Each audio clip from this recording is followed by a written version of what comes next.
Bonjour, merci de nous retrouver depuis votre chaîne Bosser à l'Ouest, une initiative que l'on doit au club TGV Bretagne. Aujourd'hui, en Gare de Vannes, acte 2, avec l'apparition de la nouvelle newsletter, plein de témoignages d'entreprises, de territoires et de responsables sur l'effet bénéfique et que l'on peut aujourd'hui jauger 4 mois après l'arrivée, le 2 juillet dernier, je vous le rappelle, du nouveau TGV Bretagne. Et bien justement, été 2017 versus été 2016, les premiers indicateurs sont tombés. Pour nous en parler, Laurent Bocquer. Laurent, bonjour. Bonjour Serge. Vous êtes le nouveau directeur régional SNCF. Eh bien oui, vous avez des indicateurs Bretagne, Rennes, mais également le Goff, le 56. Qu'est-ce que vous avez observé à, j'ai envie de dire, 12 mois avec un delta de 12 mois? Alors, en résumé, si on observe la période de l'été, la première période que nous avons, 18% de clients en plus sur l'ensemble de la Bretagne. Il y a une pointe à 25% qui concerne Rennes, qui est directement impactée par l'accélération de la ligne nouvelle. Et sur l'ensemble du Morbihan, c'est 50 000 nouveaux clients que nous avons conquis grâce à cette nouvelle desserte. Voilà, donc arrêtez un coup d'envoi, un coup d'arrêt, j'ai envie de dire, sur l'été 2017. Voilà ce que vous avez donc observé avec donc cette arrivée du nouveau TGV depuis le 2 juillet. Différentes raisons, effectivement, expliquent cette croissance forte. Alors, la première raison, c'est sans doute la qualité de la desserte.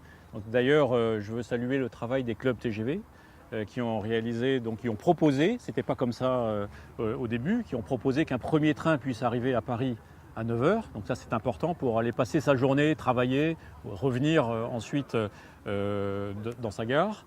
Donc premier élément, la nouvelle desserte, et puis aussi une politique de petit prix qui permet au plus grand nombre de pouvoir prendre le train. Tout à fait. Alors du coup, maintenant, il ne faut pas s'arrêter en si bon chemin. Beaucoup d'interlocuteurs qu'on a pu écouter le disent volontiers. Il faut capitaliser, il faut transformer l'essai. Qu'est-ce que vous pouvez annoncer pour les prochains mois, trimestres ou semestres? Alors, actuellement, donc, nous avons une nouvelle desserte à partir de septembre qui va cibler un peu plus la clientèle d'affaires. Je l'évoquais tout à l'heure, arriver à 9 h le matin par exemple et revenir. Donc augmenter la qualité aussi des services, proposer des nouveaux services, avoir par exemple un café, un journal quand on prend son train pour une clientèle professionnelle.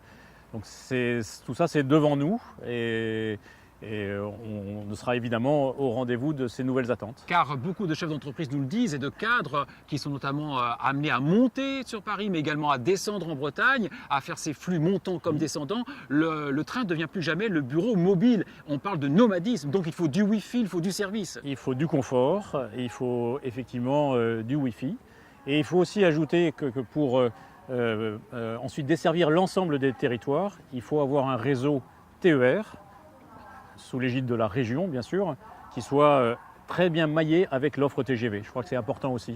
Laurent Bocquer, merci.